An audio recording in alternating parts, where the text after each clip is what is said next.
Ketika Abu Ubaidah berangkat dari Yarmuk, ia membawa tentaranya ke arah Marj as-Safar dan ia berkeinginan keras mengepung kota Damaskus.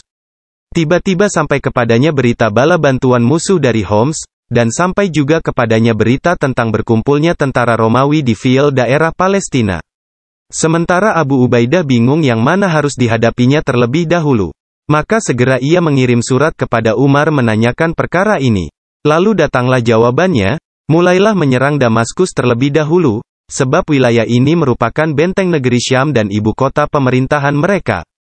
Jangan lupa kacaukanlah konsentrasi pasukan Romawi yang berkumpul di field dengan menempatkan pasukan berkuda tepat di depan pasukan mereka.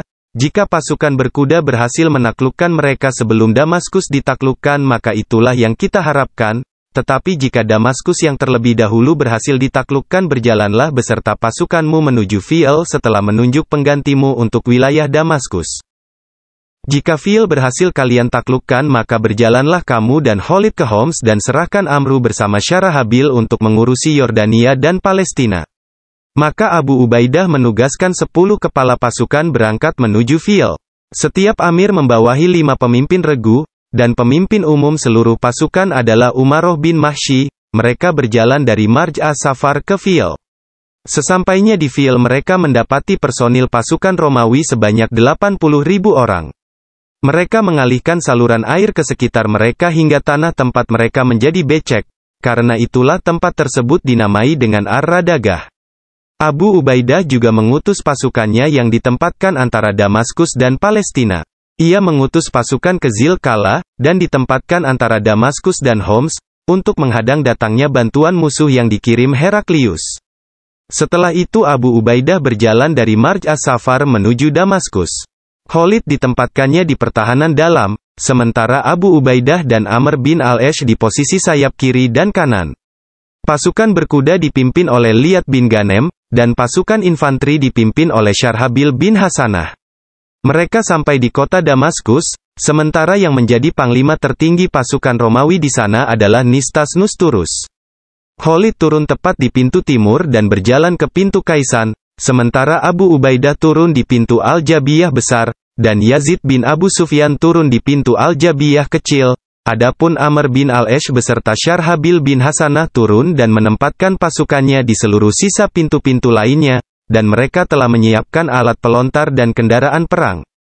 Abu Ubaidah memerintahkan Abu Ad-Darda, agar menjadi penghubung pasukan di Barzah, sebagai bala bantuan bagi pasukannya kelak, dan menjadi bala bantuan bagi pasukannya yang terjadi antara dan Homs. Akhirnya mereka mengepung Damaskus dari segala penjuru selama 70 malam, ada yang mengatakan pengepungan terjadi selama 4 bulan, bahkan ada yang berpendapat 6 bulan. Sementara penduduk Damaskus mempertahankan benteng mereka mati-matian, sambil mengirim surat kepada raja mereka Heraklius yang tinggal di Homs meminta agar bala bantuan segera dikirimkan kepada mereka. Tetapi mustahil bala bantuan datang dari arah Zilkala, yang telah ditutup oleh pasukan Abu Ubaidah yang ditempatkan antara Damaskus dan Homs berjarak lebih kurang 1 malam. Tatkala penduduk Damaskus yakin bala bantuan mustahil datang, mereka menjadi putus asa dan lemah. Sementara pengepungan kaum muslimin semakin kuat. Kemudian datang pula musim dingin yang bersangatan dan kondisi semakin buruk. Pertempuran pun semakin sulit.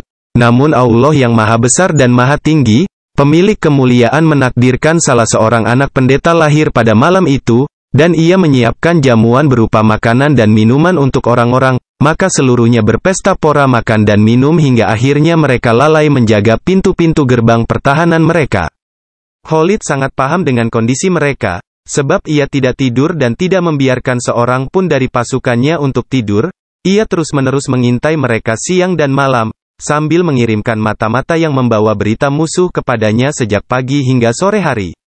Ketika Khalid melihat lampu-lampu dipadamkan pada malam itu, dan mustahil berperang dengan melompati benteng-benteng mereka yang tinggi, maka ia menyiapkan tangga-tangga dari tali.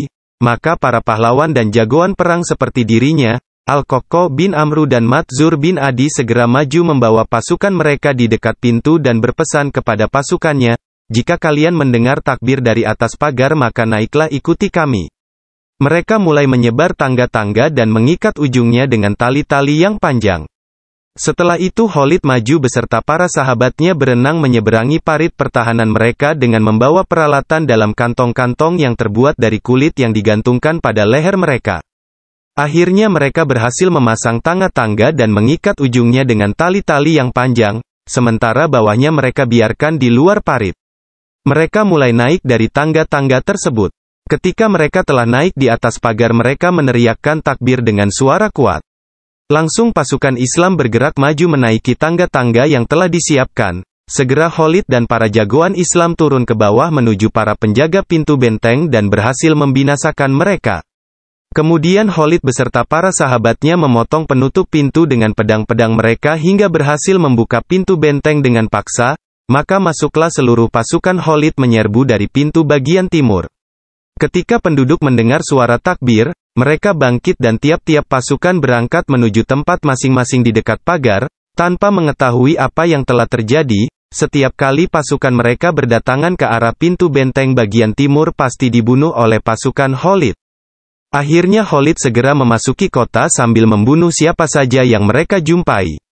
Adapun para penjaga pintu berangkat menuju pemimpin mereka memohon agar meneriakkan keluar pagar untuk berdamai. Sebelumnya pasukan Islam telah mencoba mengajak mereka berdamai dengan syarat menyerahkan setengah hasil bumi mereka, namun mereka menolak. Maka ketika mereka meminta berdamai dan menerima persyaratan tersebut, kaum muslimin menerima kesepakatan damai itu. Para sahabat tidak mengetahui apa yang diperbuat Khalid dengan tentaranya yang kini telah berada di dalam benteng musuh. Akhirnya seluruh pintu dibuka dan seluruh pasukan masuk ke dalam benteng untuk berdamai.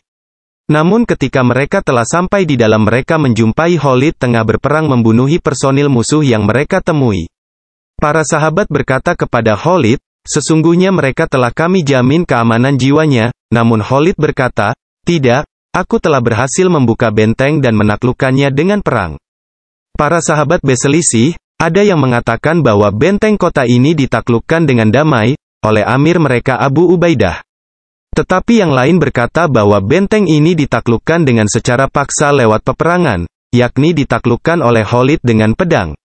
Merasa masalah ini belum selesai, maka mereka berangkat menuju para pemimpin pasukan lainnya yang bersama Abu Ubaidah. Abu Ubaidah akhirnya berdamai dengan mereka, dan mereka sepakat untuk membagi benteng dengan ketentuan bahwa setengahnya ditaklukkan dengan damai dan setengah lagi ditaklukkan lewat perang. Dengan demikian penduduk Damaskus memiliki setengah dari wilayah ini, dan setengah lagi menjadi milik para sahabat. Hal ini diperkuat dengan yang telah disebutkan Saif bin Umar bahwa para sahabat sebenarnya telah meminta mereka berdamai dengan syarat mereka membayar setengah hasil bumi mereka, namun mereka menolak. Maka ketika mereka merasa putus asa, mereka segera menerima tawaran tersebut. Sementara para sahabat tidak mengetahui apa yang diperbuat oleh Khalid.